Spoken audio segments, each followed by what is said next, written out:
is Friday, November 18th, 2011, ladies and gentlemen, and do you know what that means? It means you sick bastards are late doing your Christmas shopping if you haven't done so. Christmas is a beautiful holiday only once a year where you keep the merchants in business. It is a holiday founded on the beauty of spending lots of money. So get out there, make Santa happy. And I want to paraphrase the great Reverend A.T. Ripper.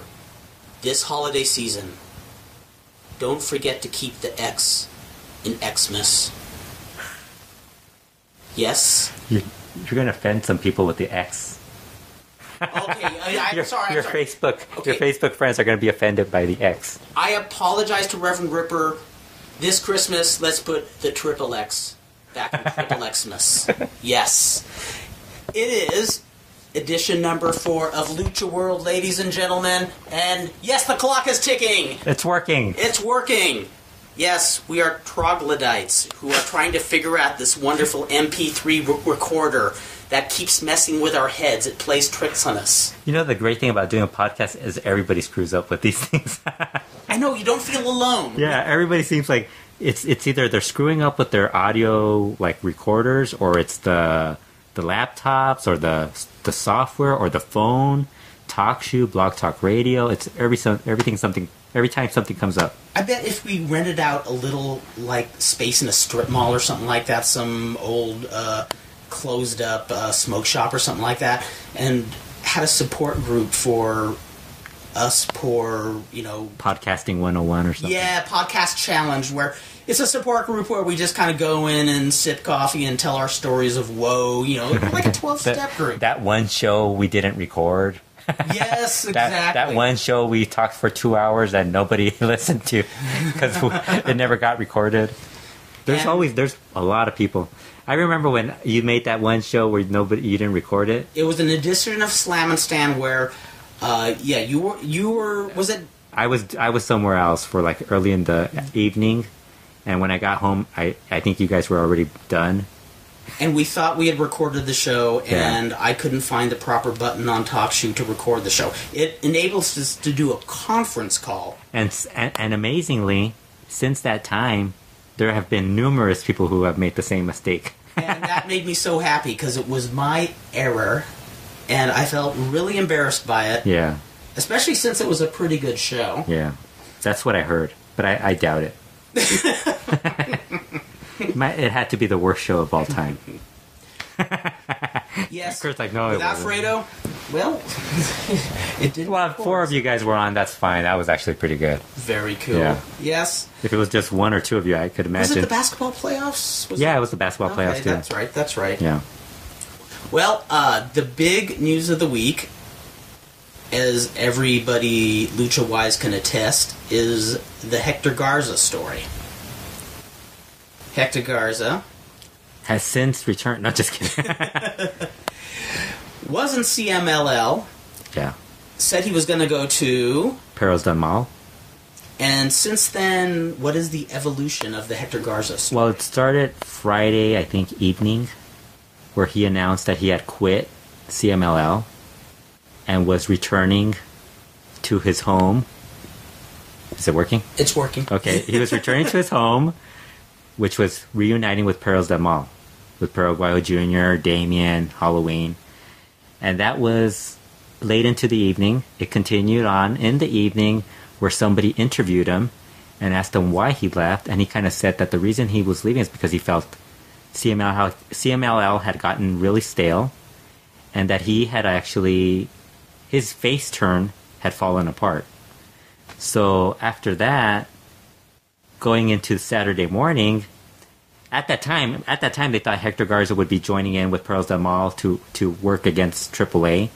But then he also made a note that he probably wasn't going to work with AAA, which of course changed. He kind of said if that was part of the deal, he would be happy to go there. And during that time, I think at that time they asked him what had happened to the CMLL World Title. He had mentioned that he had returned during the meeting with CMLL. He returned the belt to them, and then he left. So then Saturday morning, he goes on on another radio show and pretty much shits on CMLL. Wow, really? He didn't say anything really bad, but he just said that he used a different tone. So he was more very critical. Yeah, he was very professional in the evening, where he basically said that he thanked Paco Alonso, CMLL for the time, and then the next day he pretty much said that's where he mentioned that it was stale. His character wasn't his turn hadn't really resulted in anything, and pretty much it's a money thing, obviously. Yes. Because I mean they're not drawing anybody right now. So then that actually leads into Sunday or Saturday? Sunday, right? What's Sunday when the shows were up? Yeah, Sundays. Sunday, he works the CMLL show. Lord. The Sunday show in Arena Mexico or Arena Coliseo, whichever. And he works a trios match. He even gets a pinfall. He gets a win. He doesn't, they don't mention anything. CMLL doesn't mention anything. About an hour later, he makes his debut in a Perros Del Mal show. I can't help but wonder if there's a small room he goes to at night, he's lighting incense, leaving flowers to a statue of Cthulhu or something like that, and he's channeling the spirit of Brian Pillman. So he basically shows up. He shows up at Perros Del Mal.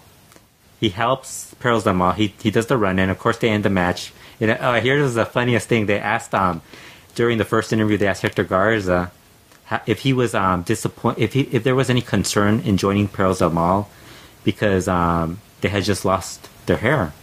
Remember, they lost the hair match, which I have no idea what has to do with. But there's a certain level of kayfabe within lucha, even amongst the reporters in Mexico, that some of the questions kind of sound a little weird.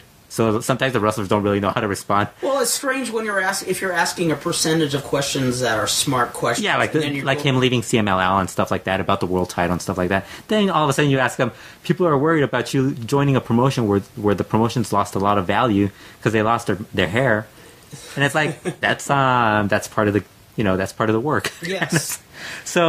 So he made the comment that wasn't a big concern. They lose, they win, and the funny thing is with Perros Del Mal, every match usually ends up in a disqualification anyways. So it's like, and Lord. Of course this match ended in a run-in by Hector Garza attacking. I think can't remember who he attacked in that one because it was the AAA show where he debuted and attacked Jack Evans, and then the next day he debuted in AAA doing a run-in. But he's still going to work. Wow. Here's the thing. He's still going to work with... he's still going to finish his dates with CMLL. He worked another match, I think, recently. I think he worked the Tuesday show. I'm not quite sure about that. But he worked one of the recent shows. You're talking CMLL? CMLL, yes. Coliseo show, then? Yes, he worked the CMLL show. And they didn't make any mention of him. He was still the world champion. And he hasn't dropped the belt. They haven't set up a match where he's going to drop the belt. So this is really confusing, basically. I almost can't help but wonder who's working who. Doesn't it kind of sound like a plan? Yeah, almost like. Well, that's why. It seems kind of like a work. That's why I say channeling Brian Pillman, or maybe one or both of the promotions are channeling Brian Pillman. It looks like. Yeah, because that's the last time I ever heard of somebody working one promotion, then showing up in another promotion, then showing up. Because I think Pillman worked an ECW show on a weekend. And then showed up on a Nitro, didn't he? Like, I believe that's how it went. As a fan, he showed up like. I remember him being wheeled out in his wheelchair with his cane, and I believe it was Mikey Whipwreck. He started beating the hell out of. And I remember just it blowing my mind, and I can't remember what stage of the work that was in. Of course, Hector Garza and Brian Pillman totally different. Hector Garza's got the whole pretty boy look to him. Yeah, totally different. But if he could pull off some silly coup here, they don't have a history of working the boys or working each other in Mexico. I hope they don't. I hope it's not that. Yeah. But he's been very professional throughout the whole situation. But I think he's basically made it known he's not going to come back to CMLL. That's basically... Well, I think he's wise, because you never know if one day he might want to, for whatever reason. Santo and Conan are two people who just burned the bridge. Yeah, and Conan still tried to get back. Yes. He still tried to come back. The problem is Paco hates him. Yes, and that's the thing with somebody like Paco Alonso, unlike a Vince McMahon who with the exception of Randy Savage, is willing to let bygones be bygones if there's a little money at stake. Yeah. Paco Alonso holds a grudge Yeah, forever. and Hijo Santo's been in his doghouse for like the longest time. And boy, And it's just a money issue with him more than anything. Yeah, well, and the thing with Conan is, Conan is a very savvy businessman and negotiator, and he rebounded, but Hijo de Santo, he's been suffering ever since. Oh, really? Yeah, he has. Well, I mean, his wife. I think he makes enough money off of those tours outside of Mexico, where he still does enough. So he does turning enough. A profit. He's not like his shows aren't drawing in Mexico. Yeah, like the most recent one didn't draw anything. But so that's basically getting back to the whole Garza story. That's where it's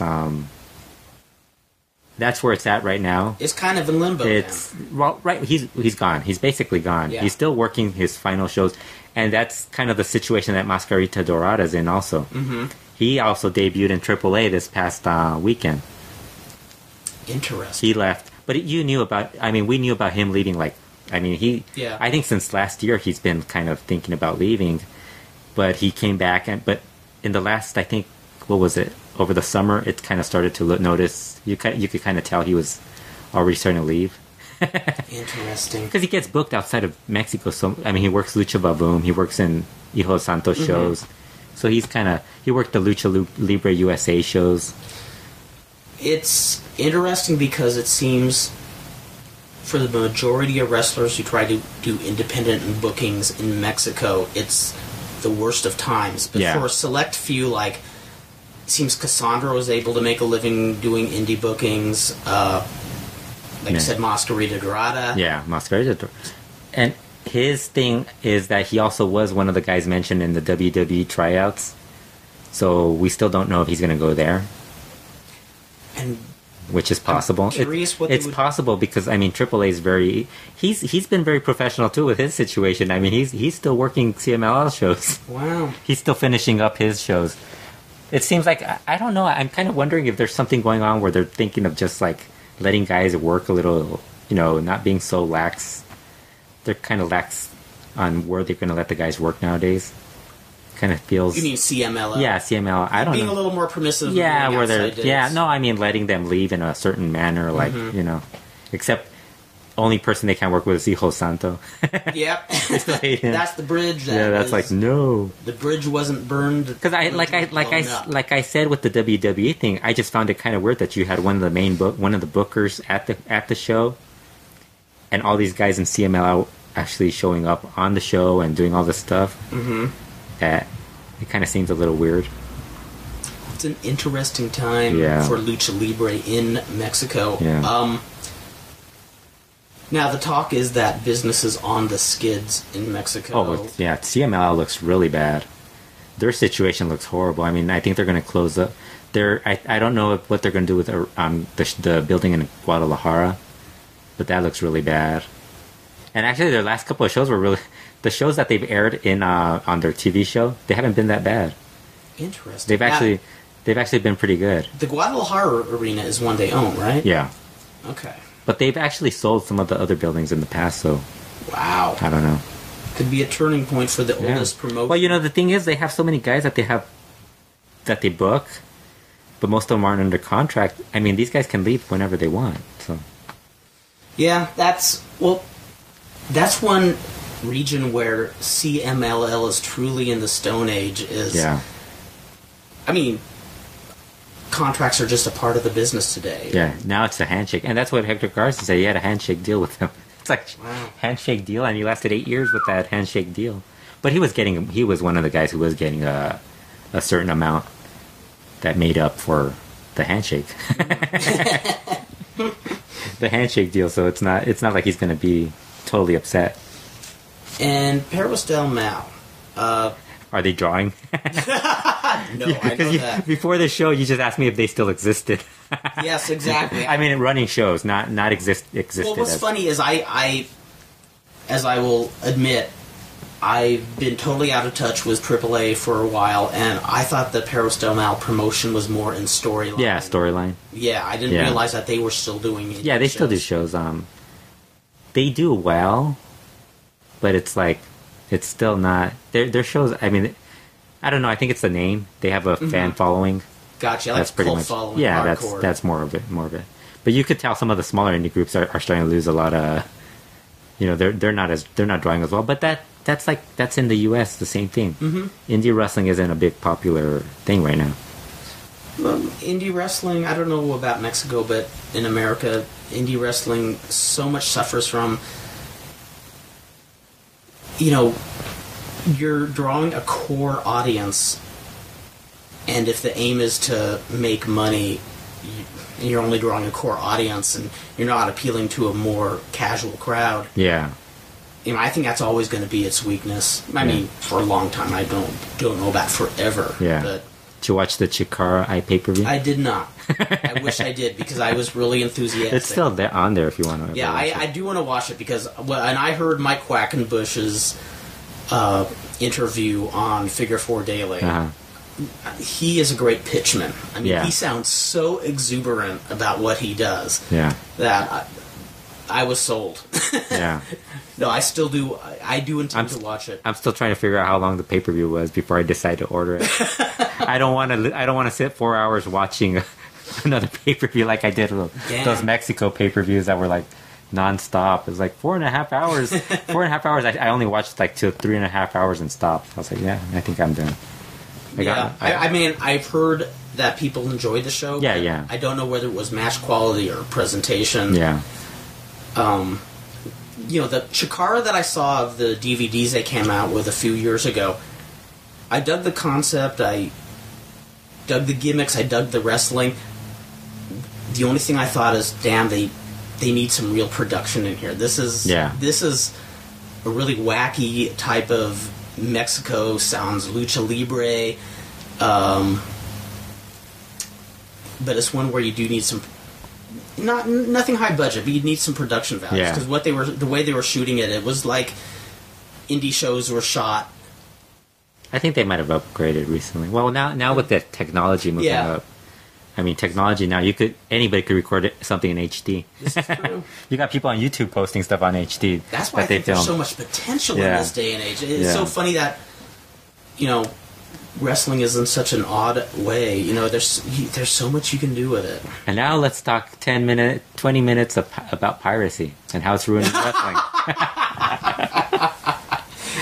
No, actually, we should talk about the CMLL press conference. Yes, first. let's do that, because that's an interesting story. So yesterday they held their press conference unannounced. They held a press conference. I don't know who. I mean, those guys in Mexico must really know. They must only send it exclusively to a certain amount of people. Because those guys were there, and but they didn't mention it on their website. They didn't mention it on Twitter. I think they might have mentioned it early in the morning. So they start the press conference. Everybody assumes that this is going to be the debut of the new Mystico. Yes. Who apparently is going to be Angel de Oro.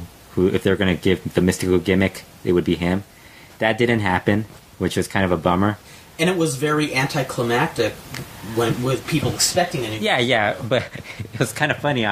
So they announced the New Japan, the guys traveling to Japan, which are going to be Mascara Dorada, Valiente, and I forgot who else. Mascara Dorada, Valiente, and Atlantis. Atlantis is going to be there too for the Tokyo Dome show in January. And then they announced a couple of other guys for their 2 shows that they run together, the CML New Japan Lucha shows. I think it's going to be Rush's debut in Japan. Really? Dr. Lucha is really excited. I heard he's getting tickets.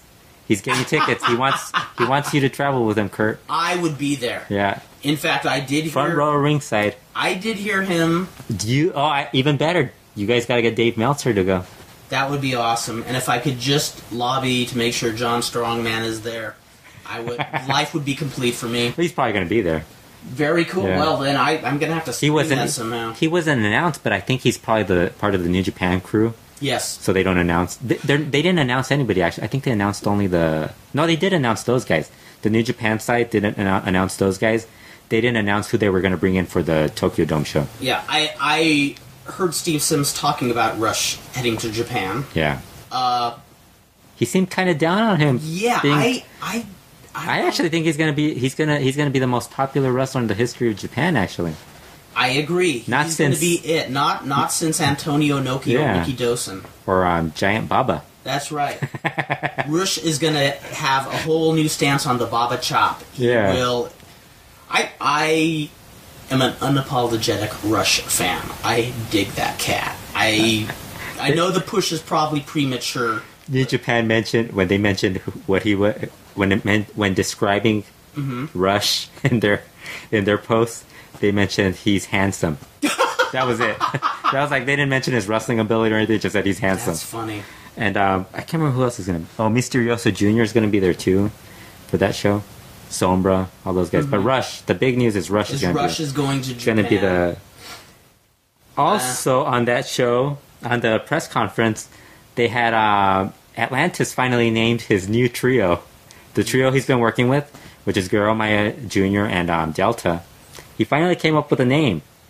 The name Titanes del Atlantida. Yes, I was hoping Titanes del Ring. Yeah, wait up, Titanes del Atlantida. And wait a minute. Oh, I forgot what I was gonna say. Basically, what happens? He finishes introducing his team, the name, and everything. They walk out. Shocker comes in. Shocker, remember those videos of that new guy that was going to debut? Mm-hmm. How it's going to be one guy. Apparently, Shocker announces that it's actually not one guy; it's two guys. Wow! It's Titan and Triton. I dig it. So. One of the guys is named Titan. Atlantis and his crew come back, and they announce that now because Shocker's new guy is named Titan, they have to change their name again.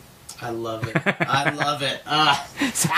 So Shocker's upset at those guys because they left him to team up with Atlantis. So Shocker's group is basically Titan, Triton, and Metro. And they look really cool in suits. You got to check out the picture. They have cool suits. I do want to see that. Yeah, they look really nice. And basically, Titan and Triton are Palacio Negro and Metal Blanco. Really? Yeah. Okay. Under different gimmicks. They have cool masks, though. They have very really cool masks. Very good. Really interesting. I think it's going to be a technical feud right there at some point. I'm hoping Shocker stays as the manager. I do, too. I think that guy accomplishes more in a suit than he does in trunks. He is just... The two guys I think ooze charisma in CMLL are Shocker and Rush. Yeah, the only thing Shocker sometimes gets lazy and can't work. Some of the stuff he's been in has been pretty good. But that group looks really good. The trio actually looks really like awesome. Like Metro's a pretty good heavyweight, and their two guys are really talented. And then you throw in Shocker as a manager, brings out his lollipop and his notebook. So right after that, they announced that they were going to set up the Blue Panther Negro Casa's hair match. Okay, this is the news that I have heard, and this was the news that threw me. Yeah, they were going to announce that they were going to have a hair match. Felino shows up. Felino then tells his brother he wants to challenge Blue Panther for the hair match. So then, Negro Casas is a little bit upset about this and decides, I don't think it's... He's thinking he should take the match, but Felino keeps begging, asking him, "Let me take it." Blue Panther and Felino have never lost their hair. Yes. So that's something new. And Negro Casas finally decides, "Hey, I'll let you guys do it." So the big main event that instead of going directly to Negro Casas Blue Panther is basically Felino versus Blue Panther. Now, does that upset you? Correct me if I'm wrong, but weren't people kind of starting to salivate over the Negro Casas Blue Panther match? Yes. Okay. Yes. The sad thing, and I understand the Felino Blue Panther, if it's part of an angle, would be great. But when's their next big show? March. Wow. Are they going to wait for Negro Casas Blue Panther until March, or? I guess they could have Felino drop his hair in December and come back with Negro Casas trying to avenge his brother. But at what point do you do it? You got to do it before March, don't you? Well, because Felino's hair is going to be fully grown by that point. I mean, have you seen that guy's hair? He's got Mexican hair, man. Yes. Yeah, but you can. That's one area where you can suspend disbelief, and he could continue to shave his head and just say, "Look what he did! Look what he did!" Of course, that's not happening. It being CMLL, this is true. No, no, they're probably not planning anything that logical. I mean, it seems almost like a mental zombie outbreak in pro wrestling today. Things that are logical and things promoters did 40 years ago when they would work a program. Yeah. It's just the opposite. They're saying, okay, what is the most ridiculous, illogical program we could run? From WWE... TNA changing major angles or major wins at the last moment. And I just love how during our drive to UFC, you told Brian, maybe I should start watching TNA. If it sounds like it's getting better, and he said no. They'll go back to normal. I'm actually a little disappointed that TNA is improving some, because my enjoyment, my entertainment... Actually, his response was that to your reaction to that, right? And he said, it won't last.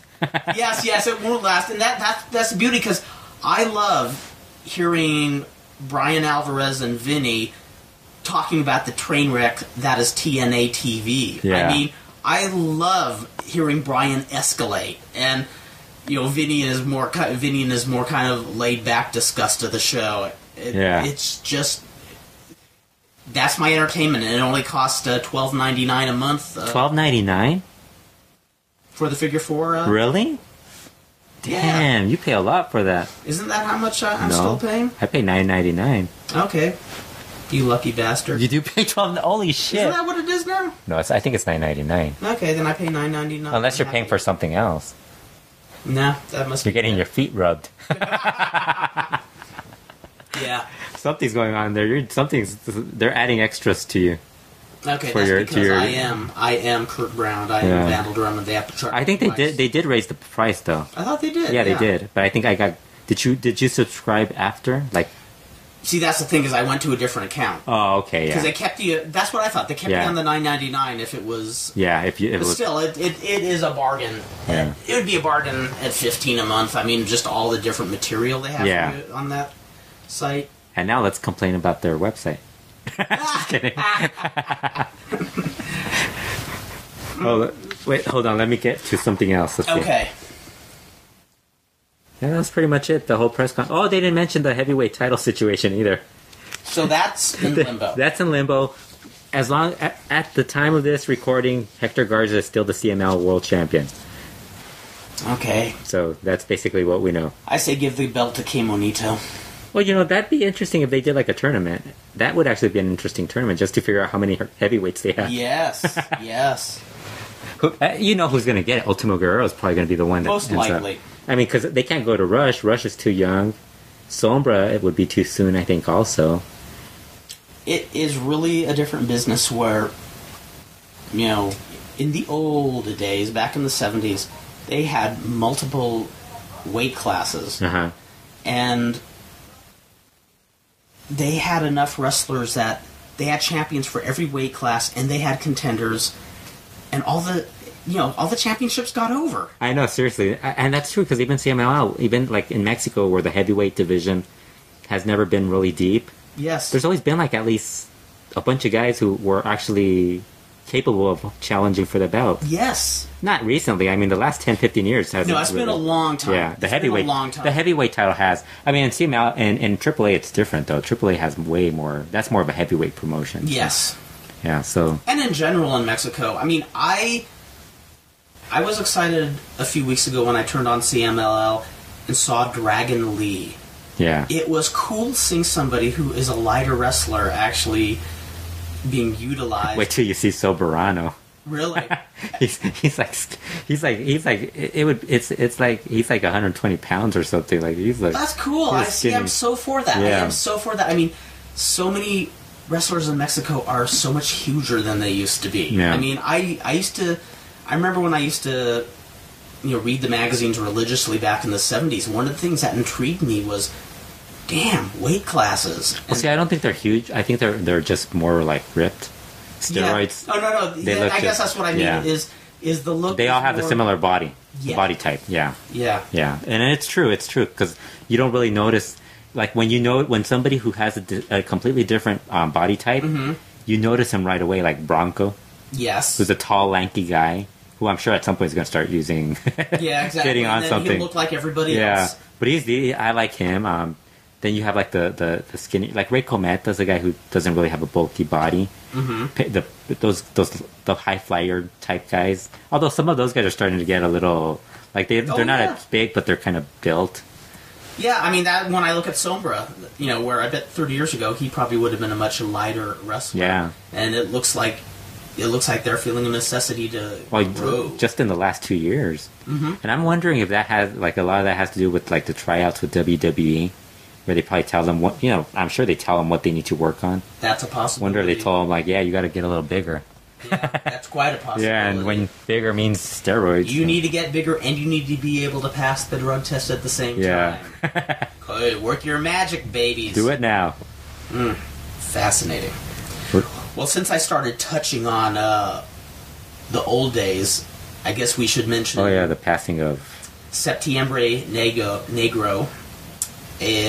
Better known in the 70s as Vic Amezcua. I remember that first year I started reading Lucha Libre magazines. Every magazine would come with this huge poster, color poster in the middle of the magazine.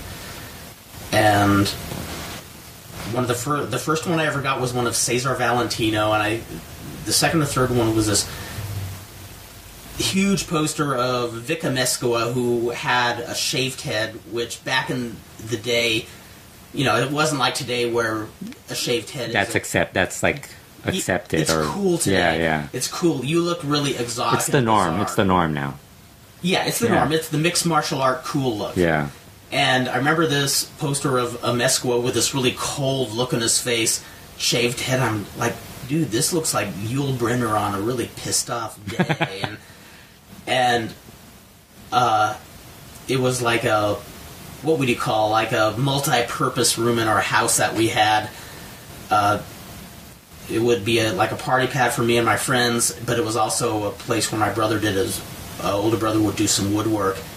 And one day I come in and my Vic Amezcua poster is gone. Oh. I'm like, what the hell? And my brother said, okay, I can put up with these stupid wrestling posters. But that guy just kept staring at me from the wall. And, the biggest story about Vic Amezcua was not as Vic Amezcua as when he took the gimmick Septiembre Negro, meaning Black September, which was what the press dubbed the really tragic events at the Munich Olympics in 1972, when the Palestinian terrorists held hostage, Olympic, members from Israel, and eventually killed all of them. And it's funny. I started watching wrestling in the summer of 1972. Coincidence?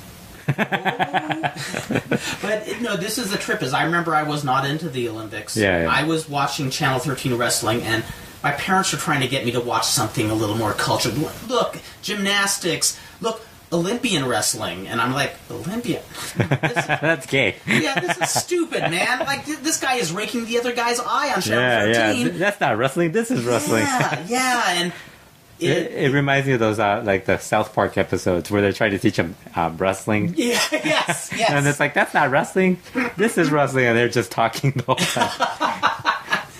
Oh, but I remember I did not watch any Olympics until, my sister, and I think she knew how to get me to watch the Olympics.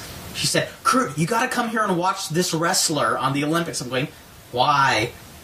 She says, trust me, come in here. It was the American wrestler Chris Taylor. Oh, yeah. Who became a horrible wrestler, wasn't he? Like a real... He became a professional wrestler and was terrible at it. No, but he was like the amateur wrestling version of Haystack Calhoun. He was this big, giant, plump dude who would pretty much just squash his opponents from his massive girth. Uh-huh. That got me watching the Olympics. And then as I'm starting to enjoy the Olympics, suddenly there's live coverage of the Israeli Olympic team being held hostage by the terrorists. And I sit there watching optimistically saying, this will get settled. Yeah. And then I remember when they very grimly announced the news that they had all been killed. I mean, it sent chills down me. And they immediately followed up, showing a collage of all the members, date of their birth, date of their death. And when Septiembre Negro hit Mexico, I think it was the following year. I had no idea. They didn't hesitate. Well, actually, that's how the Taliban too, right? A year later. Yes. They debuted also a year later. Yeah. And they even did a CML. I think also did a Trenchcoat Mafia thing. Yeah, like right after the Columbine shootings. Yeah. The weird part about that was it ended up there was no Trenchcoat Mafia in Columbine. That was just the wild imagination of one student. The press just were so eager to get something on paper really fast. I can imagine it's probably some kid who just comes up with these weird ideas. Yeah, exactly. Because he's high the whole time. Yeah, really. Dude, they were in trench coats everywhere, and they're having shotguns and this. And, yeah, but, I didn't learn till much later that that's what Amezcua's gimmick was. Me, I'm pretty liberal as far as sick and twisted gimmicks, but that's one that I thought was... And it still continued, that Septiembre Negro gimmick. For eons. Yeah, because there's been other guys who have used it afterwards, unless it was him. It could have been him. No, he used it for years. I know somebody... Because he eventually turned babyface, which is really a strange... Septiembre Negro as a babyface. Yeah. Can you imagine, like, hey, Osama bin Laden ain't such a bad guy. Let's welcome him to the States, No, he teamed with Mascaras. Well, you know what? He could have, like, if Osama attacked somebody who was a greater evil, he would have been a babyface. That's true. Think about it. It's kind of like wrestling. It's a hypocrisy thing. If he attacked people, people would be forgiving. It's kind of like a wrestling storyline. We see that every week. What I know is that sometimes I have a friend who was wrestling Tijuana, and he was in a tag team match where he and his partner wrestled Mascaras and Septiembre Negro. And I remember him telling me, I was wrestling the oldest man in the world who just shouldn't have been wrestling anymore. Wow. And the funny part is they put Mascaras and Negro over 2 straight falls, and they just bump for them like crazy. Well, because especially when you wrestle Mascaras, that's what you do. You bump like crazy. You wrestle his match. Unless you were Bruiser Brody or something. Yeah. Like then Mil Mascaras will work to your style. Exactly. But I remember him saying after the match, Mascaras came up and gave them a lecture saying, Septiembre Negro, he's getting up there in years, and you needed to show him more respect. You needed to bump for him more. Jeez. It's like, what the hell? We put you over 2 straight falls, and so it's funny. I always thought I never saw him wrestle, so I can't say what the quality is. But I remember when I saw him in the magazines of Vic Amezcua when I was a kid, I just thought, this looks like one bad motherfucker. This looks like this looks like an intimidating individual, and it always makes me wonder why he went with the Septiembre Negro gimmick. And I don't know, maybe he was just a really terrible wrestler. And I wonder who came up with that gimmick. I wonder too. I'm sure there's info on it. And it was really controversial. I mean, Wolf Ruvinsky, who was part of the boxing and wrestling commission, was Jewish and was really offended at it. And I could imagine. Yeah, they I would be pretty much offended shut him out, shut his opinion out, which is a shame. Yeah, there's somebody you want to have share his opinion. Mm-hmm. And we have other news. Actually, we don't. Just kidding. So, rest in peace, Vic Amezcua, although your Septiembre Negro gimmick sucked. No buys, as people will say. What's it? In TJ, they're having a feud between the 2 Hijo de Rey Mysterios. What? They're running an angle where the 2 Hijo de Rey Mysterios are feuding. Basically, what's going on is, remember the second one? Yes. Who everybody... I mean, I don't think have you seen him wrestle? Yeah, you did see him at San Diego. Well, I had seen him before that. That's why I wasn't sure. who's really good. He's been wrestling under the name. So the real son, who had stopped, decided he did want to come back. Really? I did not hear he had a change of heart. Yeah, he had a change of heart. He came back, and now they have 2 Hijo de Rey Mysterios. Of course, if you ever see them promote these guys, promoters never mention that they're Hijo de Rey Mysterio or 1 or 2 or whatever. Yes. It's always Rey Mysterio. And they always use like a picture that kind of makes you think, hey, is that Rey Mysterio from WWE? Hey, Sin Cara versus Sin Cara. Sin Cara's on there again. So they're doing that feud over that. And it's like, it's one of those like strange feuds. Like, it's like, okay, guys, that's kind of... Besides, I think that other guy could probably get away with not being Hijo de Rey Mysterio. The second guy, Horace, I think he could probably do something else and he'd be fine. Easily. Yeah, he's actually really talented. I thought he was good. Yeah. I enjoyed watching him. Yeah, what else were we supposed to talk about? Well, I know we didn't plan this, but... We could talk about whatever. It's a podcast. It's our podcast, damn it. We got time to kill. Now, Sin Cara... you want to ask me more about Sin Cara? I want to ask more about Sin Cara. since we touched upon him just really briefly... You want to ask me about that Luchador document... That El Luchador show that I still haven't watched? Let's talk about it, and then a lot about the Luchador show we haven't seen, and then we'll talk about it again later when we've seen it. Yeah, well, Sin Cara, getting back to Sin Cara. What are your thoughts about the feud with Epico? I haven't seen Epico. Okay. I stopped watching WWE. I'm pretty much done with it. Okay, gotcha. I catch the Raw stuff every once in a while, but it's like I'm so like not into it anymore. Mm-hmm. And with so much lucha available, it's like I don't really. Yeah. And Japan, I don't really have to watch that. And I must mention that I took your advice and started checking out the lucha available on YouTube. Yeah. And I have even less reason to watch anything WWE. Yeah. I will say if I know Sin Cara is going to be on, I fast forward. And you'll watch it. I like to follow him, just see where he's going. I think I do hope they bring in some guys from the tryouts because... I hope they don't. Just kidding. No, I don't care about WWE in general, but I do want Sin Cara to thrive. Well, the thing is, like I was telling you on the I think the last time I saw you, how FCW is actually like a little more entertaining. You were telling me that's actually that's worth actually watching. With Dean Ambrose and William Regal.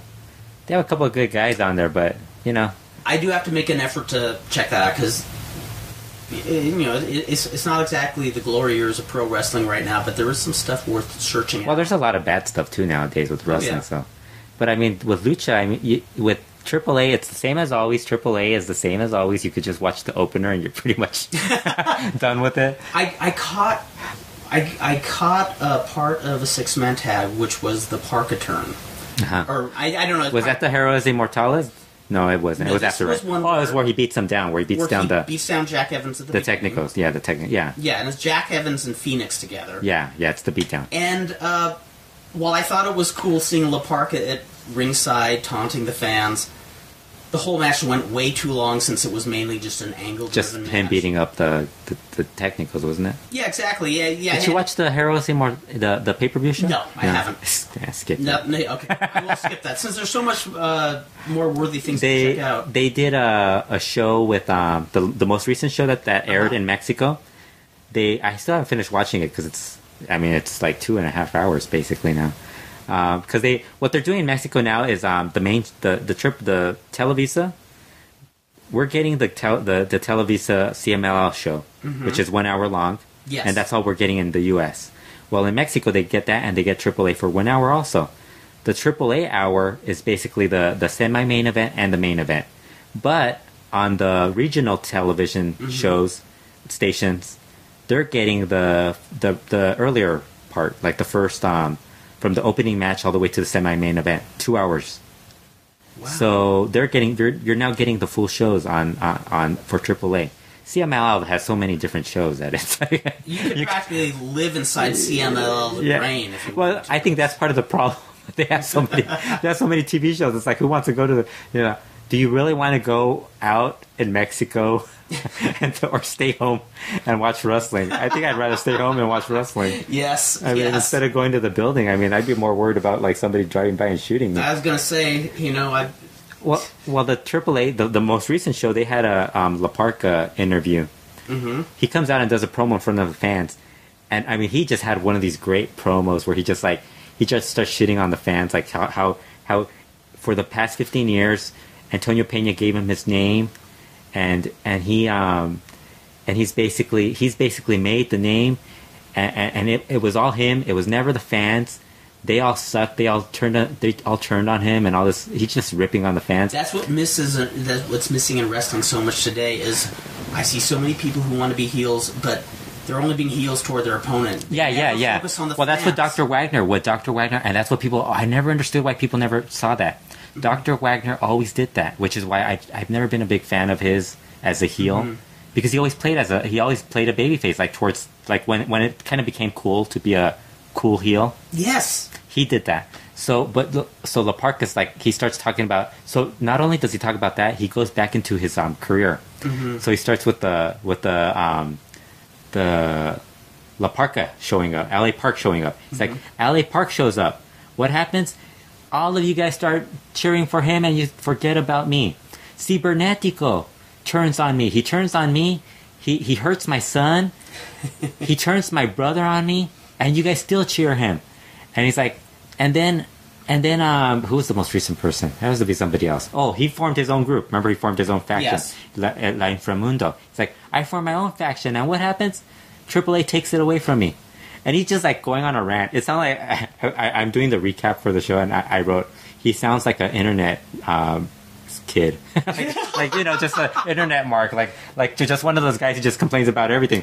So then he's finishing it up, and the fans are just booing him, and he just ends like a screw you and screw all of you, and you all can go to hell, and he just leaves. And that's what a heel should be. Yeah. I remember, and this is something I don't think is just me being an old man remembering the old days. I remember the heels were so contemptuous to the fans. Yeah, he just totally just like, people were just booing him. He didn't give a shit. He was just like, you guys turned on me. Yeah. That basically what he did. He mentioned how the fans turned on him. He gave them reasons why he turned. He even told them, I don't know why Octagon turned, but I'll tell you why I turned. And he was talking about how the only person he trusts now is Dorian Roldan, because he has the same vision as Antonio Peña. So he's using the connection to Antonio Peña. Yes. Antonio Peña died. Once Antonio Peña died, everybody turned on him. And that's just a great way to do it. That is great stuff. I mean, we've talked about this before. We've been to many indie shows where there's people who are really good wrestlers in the ring, but there'll be a heel and they're saying, well, the fans were cheering me. I guess these are fans who like to cheer heels. And no, because you're just acting cocky and smirky like baby faces do in this day and age, and you're only being a heel toward the wrestler. You're not. Yeah, you're not acting working. nice to the fans. Yeah.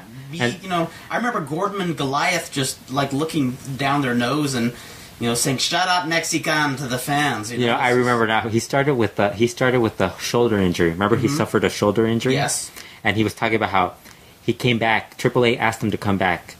The fans asked him to come back. He came back. He wrestled injured, and nobody thanked him. So it was just like all this stuff, like it was like a pent up frustration. He's just coming. He's doing an interview where he's coming off as a pissed inferior. Too bad he's a shitty wrestler. But yeah, but he's got. Yeah, he had a great promo right there.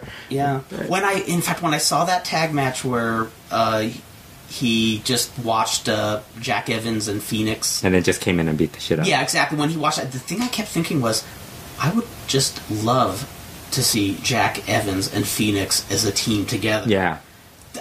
I never get tired of Jack Evans. He's the only person I like watching where I'm saying he could do a high spot fest and it's just awesome. He is unique. And then Phoenix, I have only seen him a handful of times, but he's awesome. I am loving him the more I see him. Yeah, he's really good. I mean, from the young guys, and they're pushing him. He's actually getting a push, which is kind of funny because AAA all these years had all these good high flyers pass by and they never really pushed them. I mean, even a guy like Aerostar never got pushed. Yes. And Phoenix kind of seems like the guy who they're kind of, maybe he's from TJ. Remember the fascination with TJ that they've had. But he's a guy who's actually, and he's really good. He's really talented. So, And that's the other guy that's really good. They've kind of been mixing in a lot of the. That's one of the things I noticed with the last show where Garza debuted. Mm-hmm. They're mixing in a lot of the other guys with the main event guys. Like Phoenix worked with I think he worked with Dr. Wagner and some of the other main event guys. That's a plus. That's awesome. So they're trying to change a little bit more. Cool. Yeah, so that's actually I mean, the La Parka Octagon stuff seems, the only thing is Octagon's voice is really grating, so I don't think he's going to be as strong as a heel as La Parka. Right. Because La Parka can talk and I don't mind hearing him. Octagon, oh my god, it's like your grandfather telling you stories. Oh no. And then I remember. So instead of heat, he's going to get sympathy. Yeah. Like, hey, we can't boo this poor old guy.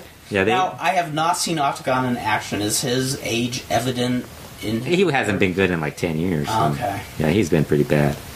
But I mean, I'm still not a big fan of those guys either way. Like, I like the La Parka thing just because who knew he had that in him? A good promo. Same here, and I remember they had several shots of him. The camera should have gone to him more frequently at ringside, but I saw several shots where he's just taunting fans and they're getting pissed off. I mean, they're not just doing the things where they give him a thumbs up like, hey, you're a great Rudo. He started losing fans when Ali Park came in. Because Ali Park is just such an awesome worker, and you know he's got the fan base behind him. I mean, once you see them both, and you see Ali Park wrestle, it's like, okay, this is the real one. So that's what's going on with AAA. Oh wait, we got another one. AAA is bringing in TNA's Gunner. Are they now? Yeah, aren't you excited? Thrilled. Do you know who he is? I have no idea. I have no idea who this is. Can you give me who's that guy that was on Judah Jean LaBelle? Wow. Wow! This Gunner I've never seen, but I am so excited. I just anticipate him hitting the ring, and if he's big or little or wide or short. Wow! I'm actually curious.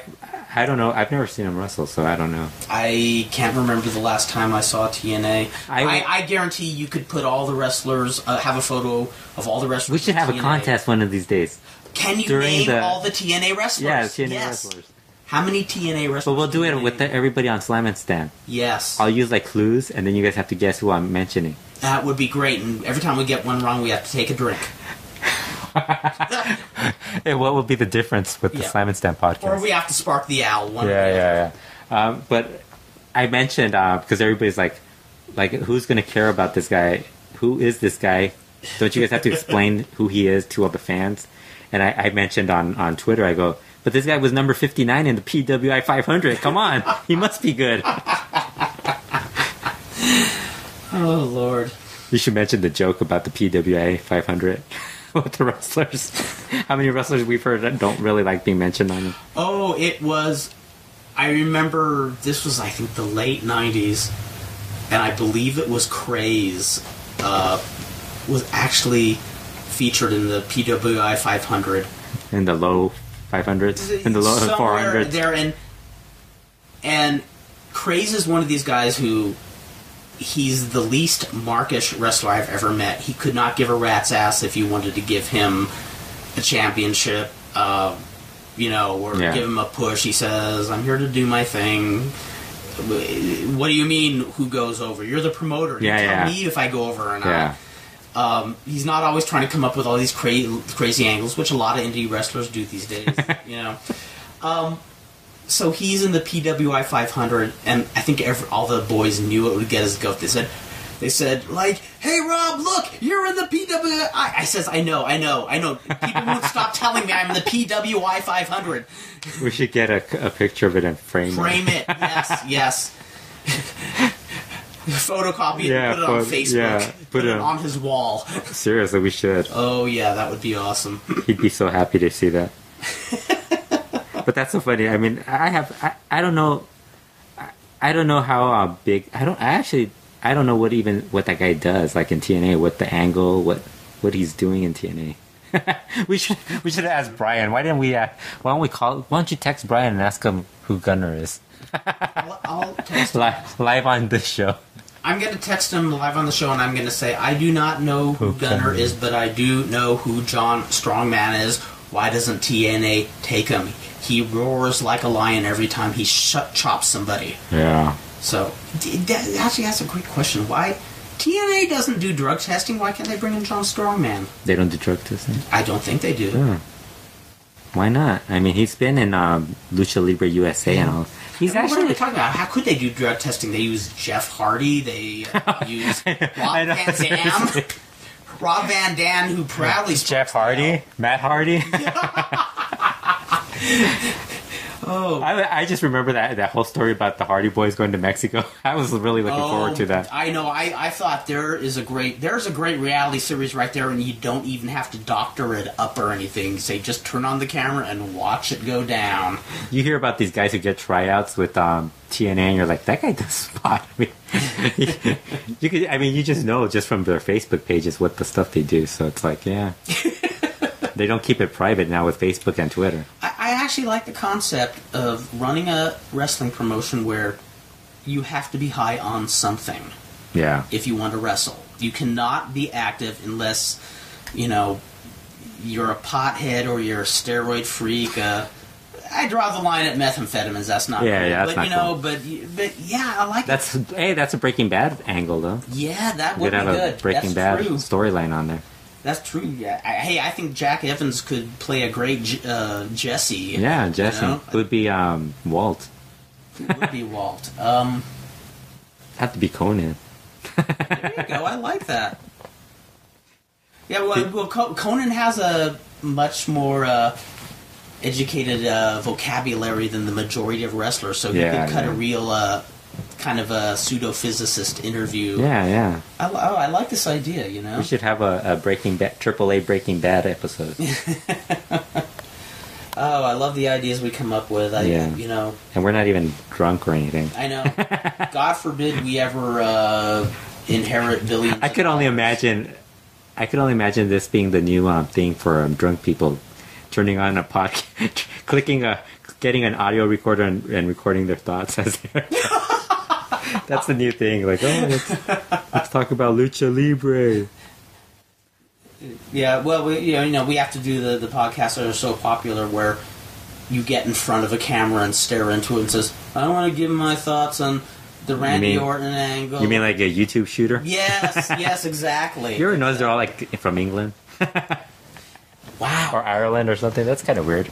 Wow. It is true. It is true. Very true. Have you seen that video of that guy who cries because he loves Shawn Michaels? No. That was kind of funny. Oh. But it was actually kind of touching, though, because I think it was something about his dad. His dad took him to his first wrestling match or something. Oh, kind of like a he was giving like a story. Kind of like another twist on it's still real to me, damn it. But I love... This is going to sound strange, but I love Shawn Michaels. What was I gonna? I watched. I gotta recommend a match that you probably should watch. Yes. Mascara Dorada versus Mephisto. Mephisto. Yeah, from this past weekend. It aired this past weekend. Then I do have it DVR. Yeah, it was on Galavision. No, it aired on Fox Sports. It's on YouTube.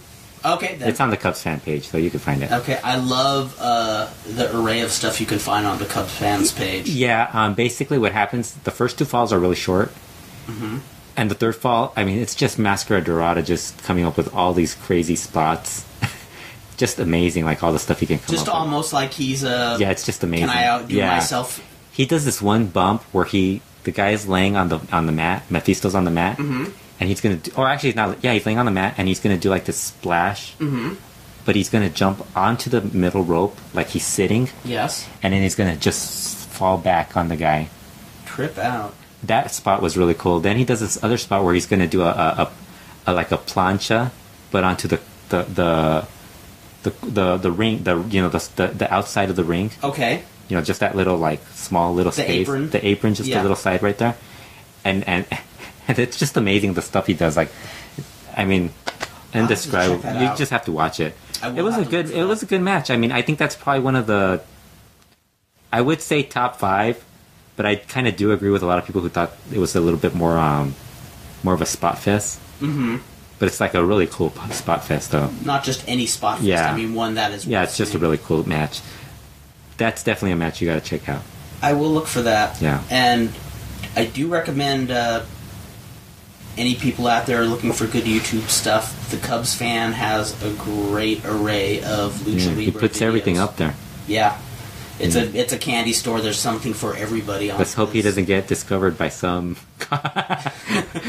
by some company that decides that they want to, because all the Japanese promotions always get into trouble.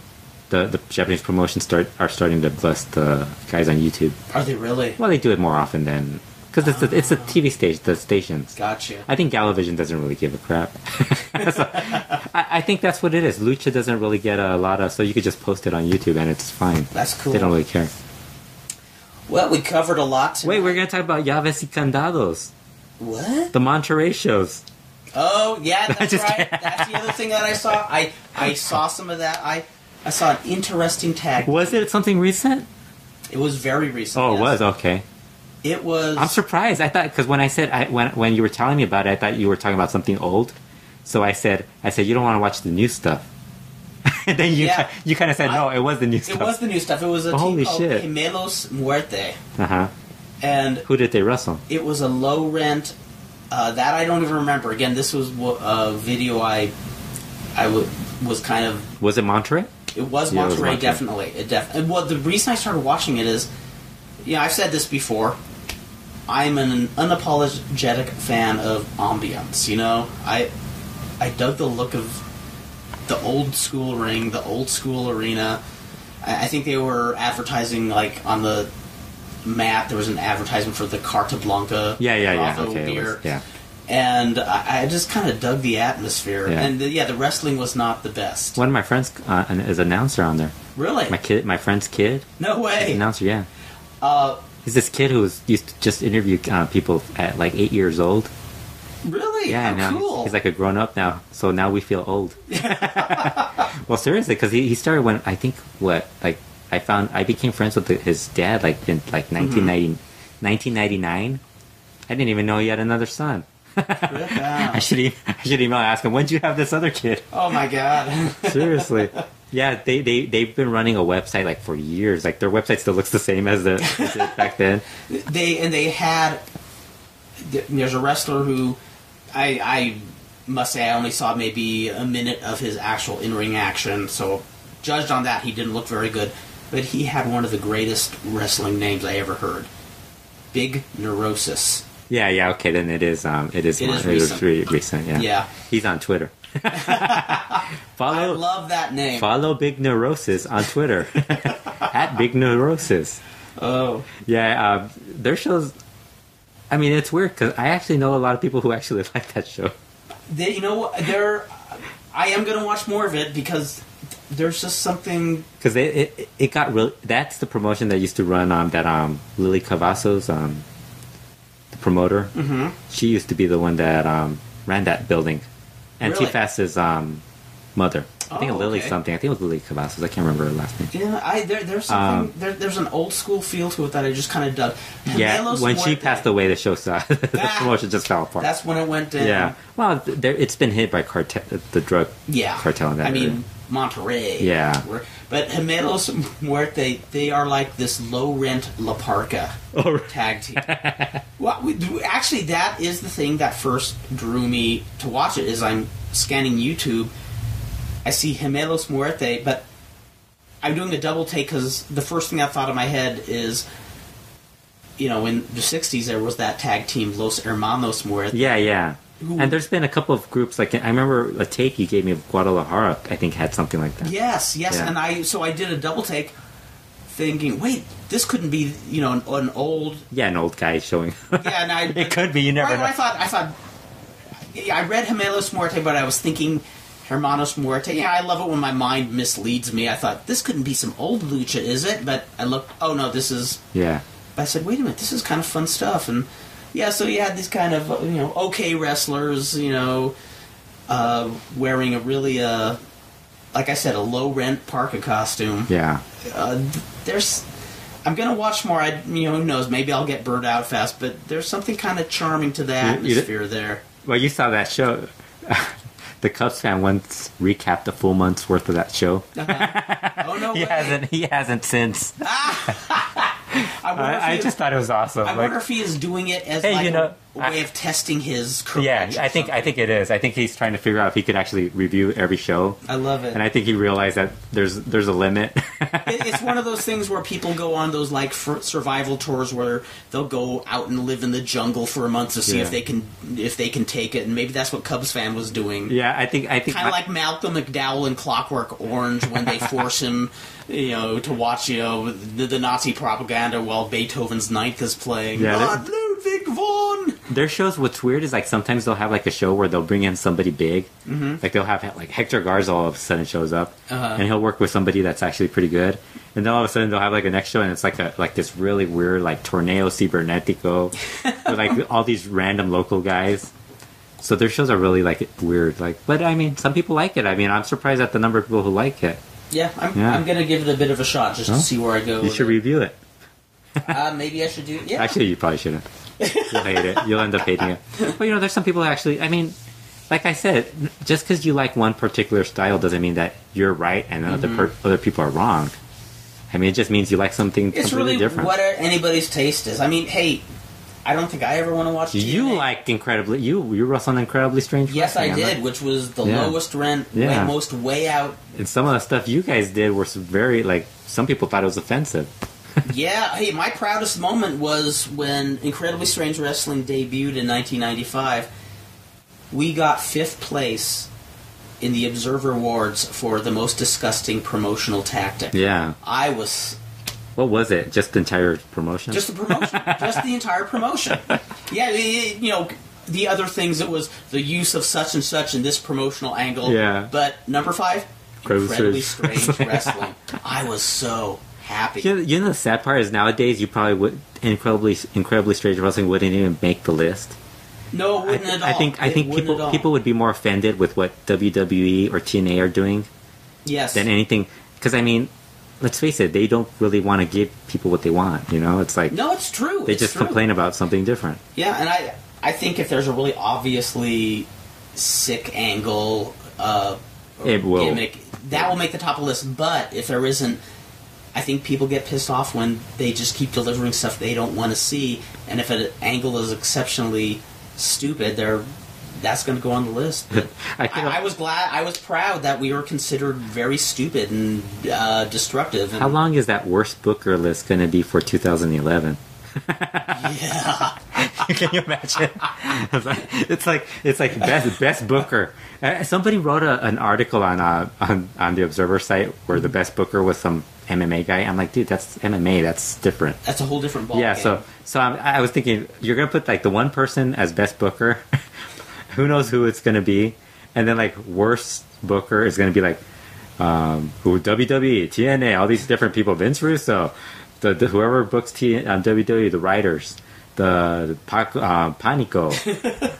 You're just gonna have like this long list of people. The only thing is AAA. I mean, AAA, their big shows have sucked, but their TV has actually been pretty good. I gotta say that. Which is a plus. I think there's so much to be said for that. So that's actually good.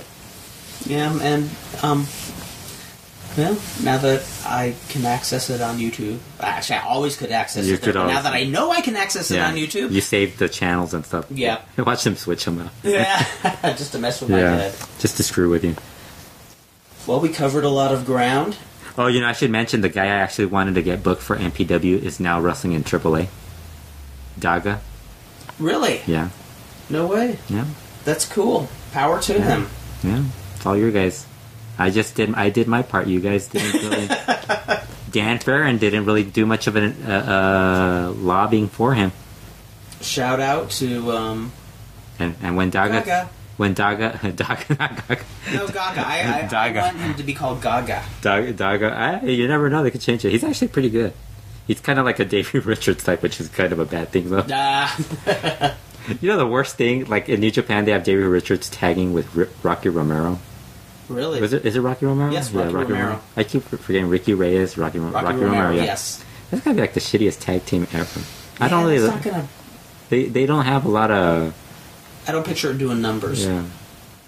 And I say that even though we've seen that we've seen them wrestle a bunch of times. Yeah, a number of times. Yeah. It's one of those things where technically I can see how some people would dig them, but there's so many guys who are good technically who just look like another wrestler. Yeah. I mean, like Davey Richards. I mean, when he wrestled at MPW show, I enjoyed his match. Mm-hmm. But I also, because I can separate being like, I'm easily entertained basically with wrestling. Right. You could put like 2 horrible wrestlers and I'll sit there and watch it. But I mean, like, there's sometimes where I see him wrestling and it's like, yeah, Davey Richards. Yeah. Completely different to Akira Tozawa, who I actually thought was awesome. Yeah, I dig him. Yeah. And speaking of MPW, there will be we should plug their show. Simi Valley on December 3rd for any of you in the Southland area. After we just ripped on Davey Richards. Exactly. And here I am plugging the show, even though I don't have the information about where it's located. We'll have to put it. Well, you could go on mpwwrestling.com. Yes, all the info was there. Yeah. And Dr. Vandal Drummond will be wrestling again. That's right. I will be wrestling Hell Kid, and it does look like it's going to be an enjoyable show. It'll in a Iron Man match. I believe I've been told. That's right. Only the ante is up. It's going to be a 90-minute Iron Man match. Yeah, an Iron Man match between Hell Kid and Dr. Vandal Drummond. And I am in really intense training. Ate a pizza with the works recently. I'm thinking about jogging at times. In fact, the main event features your twin, Ryan Taylor. Well, I mean, come on, you're training. You got to look like Ryan Taylor. I do have to. Now, the only way to train is to do thousands and thousands of Hindu squats for days and nights on a mountain. Why don't you give us a rundown of the card? I don't have it in front of me. Oh, man. Actually, this guy knows how to mess with my head. I know the main event is Ryan Taylor versus Scorpio Sky. Yes. Which should be good. Which should be really good, yeah, actually. And I think there's a tag match. Mm-hmm. There's gotta be. There's a 16-man elimination. No, just kidding. Fredo loves messing with me. Oh, I actually don't know what the rest of... I know there's Ryan Taylor versus... I mean, the main event. Go for the main event. Yeah. It's going to be good. That's going to be really good. They always have good shows. They do. Where's it at? It is going to be at the Boys and Girls Club in Simi Valley. And, yeah, go to mpwwrestling.com. Uh-huh. The newly redesigned. And actually it is a very nice cool site, looking site. Yeah. They got to get some people to write stuff on there. Dan Farron. There you go. Alfredo Esparza. Yeah, I don't work for them now. I'm only a fan. My lord, you're not under contract to them. I'm only a fan. Okay, well, that should do it for this episode of Lucha World. And wait, we forgot about. Let's keep. We should keep going for 2 hours. This is like a Slam and Stand show. Pulling up every trivia we can think of. We can come up with trivia. The only difference is this tape recorder won't shut us down at the 2-hour mark. Yeah, actually, it doesn't. The Talk Shoe doesn't either. Oh, they don't? No, they keep going. That was just a Blog Talk that did that to us. No, Blog Talk kept you... Blog Talk used to hang up on us. Yeah. Talk Shoe lets you go for at least another 20 minutes. Trip out. So I've heard some shows where like people assume they're off the air. Uh-huh. Actually, Chris Zellner has done it. Oh, no way. And Bix. Of course it's Bix. Oh, that's too And they're groovy. just like, yeah, I just found... I just saw this match. Uh-huh. And then it's like Bix constantly asking questions and Chris answering. Which is really interesting. We probably gotta get Chris Zellner on one of these shows. That would be cool, actually. One of these days. Be fun. Have him talk. We should have him talk about Lucha while we're actually not talking about Lucha. And we'll just sit back and just drink it in. We'll just drink it in, baby. Oh. Well, Lucha World number 5 will be coming up soon. Hopefully, we just did number 4. Yeah, but Don't worry about it. I'm hungry. Slam and Stand. Next one will probably be coming up in about 3 weeks for those of you. It'll be in December. In the month of December. And remember, do lots of Christmas shopping. Keep those merchants happy. And all the while, remember the wonderful spirit of the holidays. This is a bitchin' time of year. And I can't think of much else to say, but thank you for listening. And I think I'm going to go channel some wild spirits on the internet, and eventually all our souls Does that mean you're going to go watch porn? Well, that's only part of it. Yeah, the sexuality on the internet is only part of the internet experience. One day we are all going to just evolve. We're all going to sink into the internet. The internet will be the universe. It will be our soul. I think what we should do is, since we're still trying to figure out how to use podcasting equipment, we should do shows on every single topic that we discuss. a sports podcast, a podcast about movies, a podcast about television, a podcast about real life, a podcast about porn. And see which one gets the most listeners. No, we just got to do it. Yeah, that's well, true. you know what? You create a web. You know, we should discuss this offline. Actually, that's right. That's right. Since we don't have a blog talk to shut us down, we're going to shut ourselves down. But we shall return very soon. And thank you for listening. And if you want to email me, my email is Liger, Lyger @AOL.com. Email Kurt all the time. Email me. Whether you want to praise me or give me a hard time, email me. If you see any problems on LuchaWorld, email Kurt. Yes. And LuchaWorld.com is the place you want to go for some totally bitchin' wrestling news. Yeah. And don't forget to buy your LuchaWorld t-shirts. The classic LuchaWorld, and tell Fredo that you want him to plug the I Hate Your Father t-shirt. It is the most classic shirt in professional wrestling. Or any entertainment segment anywhere. So, okay, that's all I got to say. We'll see you very soon, ladies and gentlemen. Rockin'.